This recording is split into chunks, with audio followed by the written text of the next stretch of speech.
Welcome to Madeline's Life Management.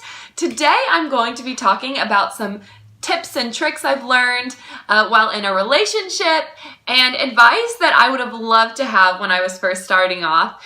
I know everyone thinks their relationship is the best relationship, and I also fall in that category. So if these things don't work for you, every relationship's different. So let's get started.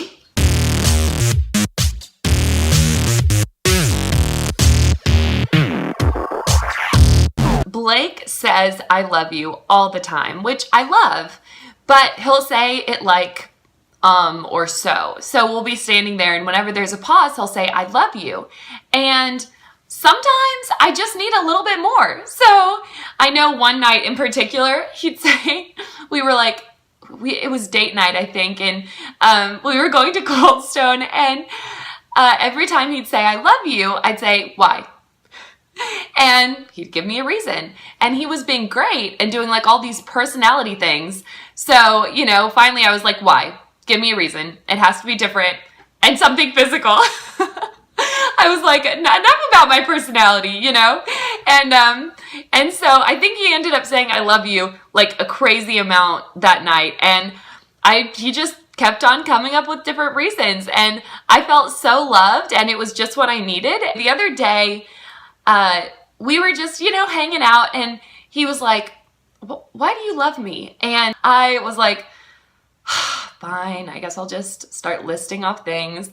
And I started listing off all the reasons I loved him, and I got like 13 in, and my attitude changed. I was like, oh my goodness, like, this man is amazing. And we were on, opposite sides, and I scooched over and was snuggling up to him by the end and giving him, the list of all the reasons I loved him. And I had an epiphany, and I was like, okay, so saying, why doesn't only help the person that needs to hear why you love them, but it also helps you realize all the reasons you adore this person. Another super important thing that Blake and I heard in one of our premarital classes, they were talking about what are the factors that make couples last in the long run. And even in secular research, what they found was that values, if your core values match up, marriages lasted 8 years longer. So if you both value faith, if you both value family, if you both value intelligence. Another huge thing I want to talk about is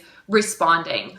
And responding doesn't have to be verbal. It can be physical. You can, touch them, or I need to respond. So if Blake says, the Royals are winning, I go, yay! If he says, oh, the Royals are, I'm like, oh no, what inning is it? If Blake sneezes, I say, bless you. And if Blake says something and I don't really know how to respond, sometimes I'll just hug him. You don't have to, come up with something to say. Practice reflective listening. So if he says, I think I just bombed that test. You say, so you don't think you did very well on that test?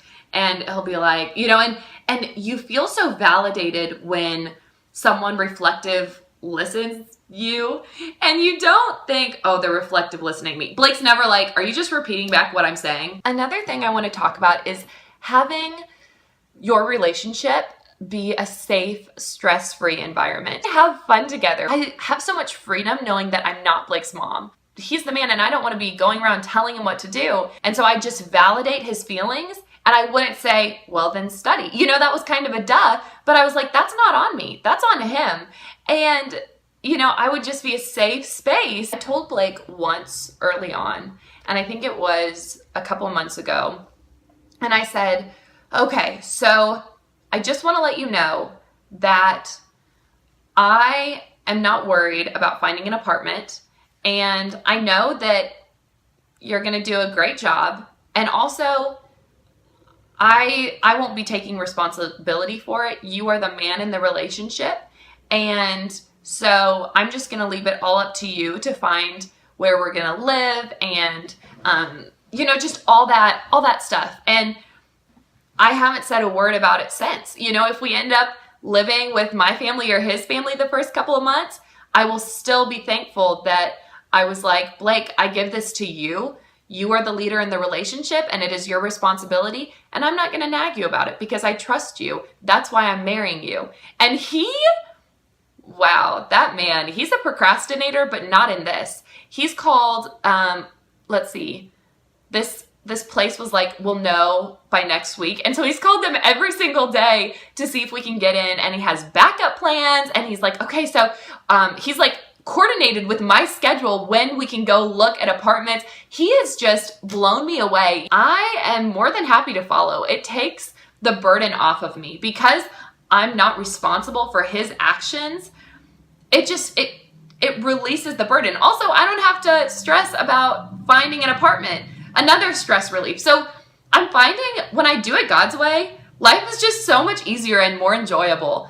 Another really important thing I want us to talk about is putting the phone away, putting the technology in general away.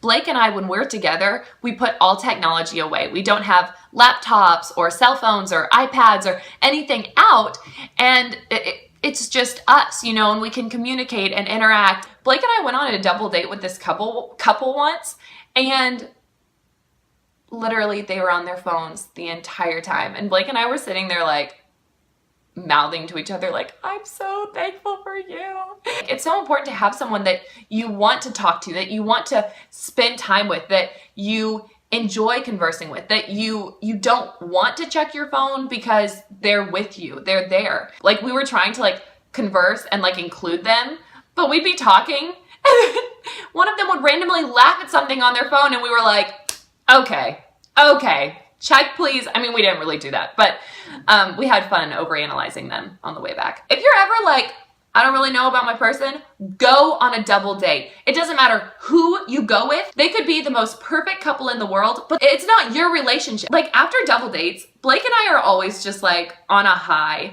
because we love like interacting with a couple, and that's always so fun and we adore them, but also they're not your person. It's not your relationship. Every relationship is different, and that doesn't mean one's better or worse than the other, but the relationship you're in, you obviously think is better than anyone else's.